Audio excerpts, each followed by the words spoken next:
Sebab bagi Allah tidak ada yang mustahil. Haleluya. Haleluya. Haleluya.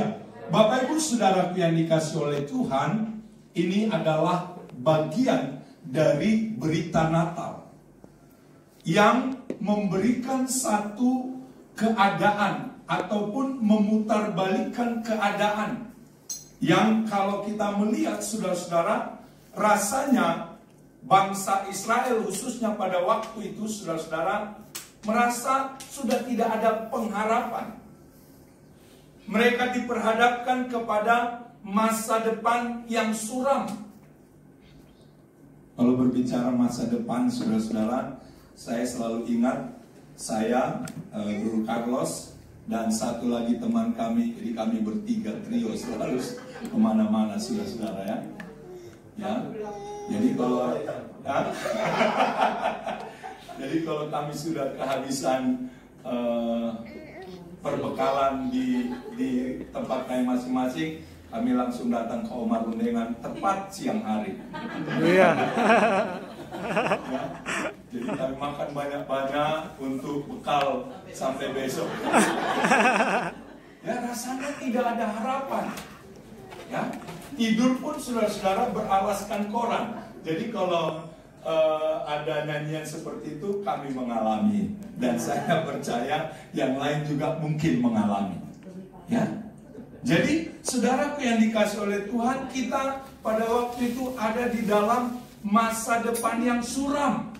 Ya, tetapi ketika Allah bekerja, Allah nyatakan kemuliaannya, Allah nyatakan kuasanya, tetap madesu saudara-saudara.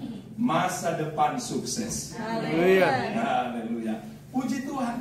Itulah yang membuat kita semakin hari semakin bersemangat di dalam Tuhan. Sebab bagi Allah tidak ada yang mustahil. Amen. Nah, saudara-saudara yang dikasih oleh Tuhan, kita memperhatikan di bagian ayat ini ada 3 kemustahilan yang harus diselesaikan, dan memang itu sudah diselesaikan oleh Tuhan. Yang pertama saudara-saudara adalah Elizabeth yang mandul. Ya, ilmu kedokteran umumnya mengatakan bahwa orang yang mandul itu tidak bisa melahirkan. Ya, kemudian saudara-saudara yang kedua, Maria yang tidak bersuami, artinya tidak ada hubungan yang dilakukan sebagaimana layaknya hubungan suami istri, tetapi dia dikatakan akan mengandung.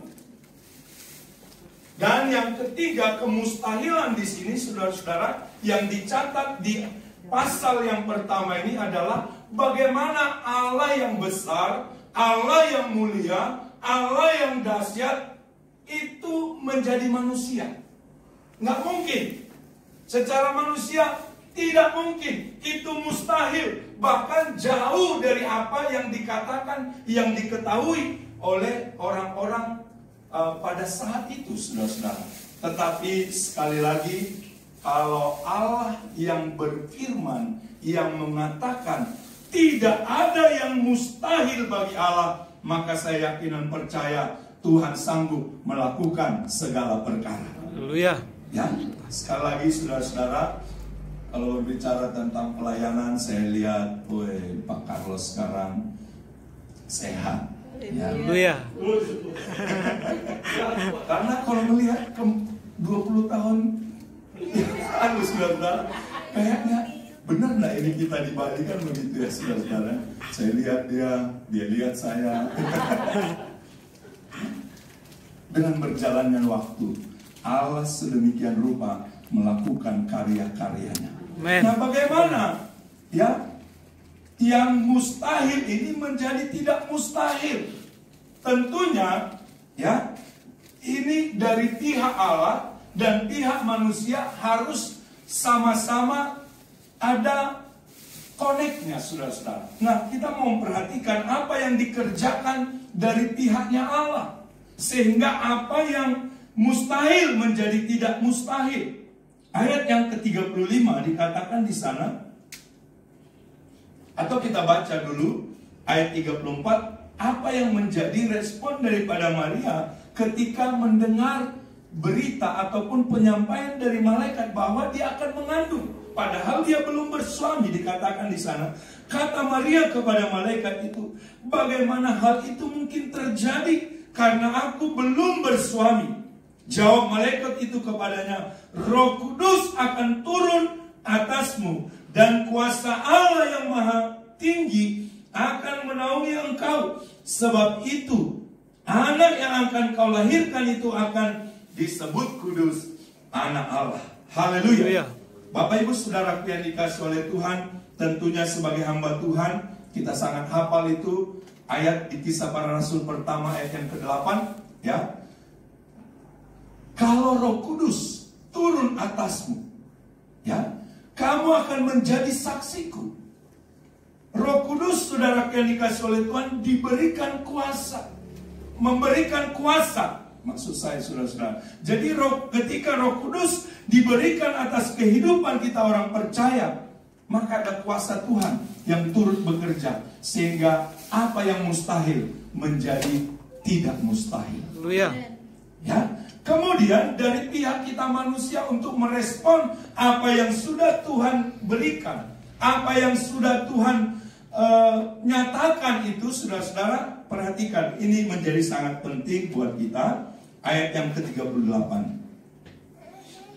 Kata Maria, sesungguhnya aku ini adalah hamba Tuhan. Jadilah padaku menurut perkataanmu itu. Lalu malaikat itu meninggalkan dia. Bapak Ibu Saudara yang dikasih oleh Tuhan, untuk kita melihat masa depan suram berubah menjadi masa depan sukses, ya, sama-sama madesu, tapi beda aplikasinya, saudara-saudara. Kita harus memiliki hati hamba, saudara-saudara. Ya. Ini sangat perlu. Ini sangat-sangat menjadi penting.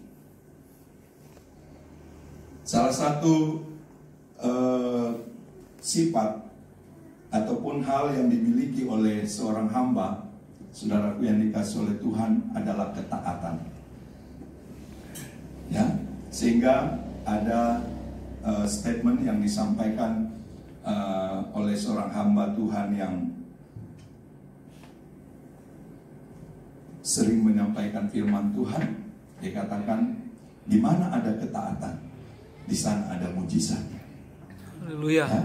Di mana ada ketaatan, di sana ada mujizat, saudara-saudara.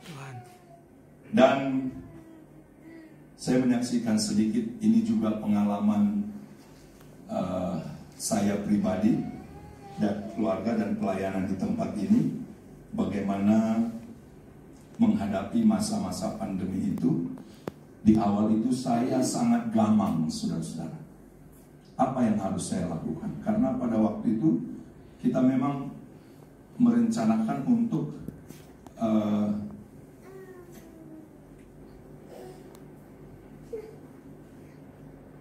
memperbaiki, menanam kebun yang di Pekanbaru pada waktu itu, saudara-saudara, ya.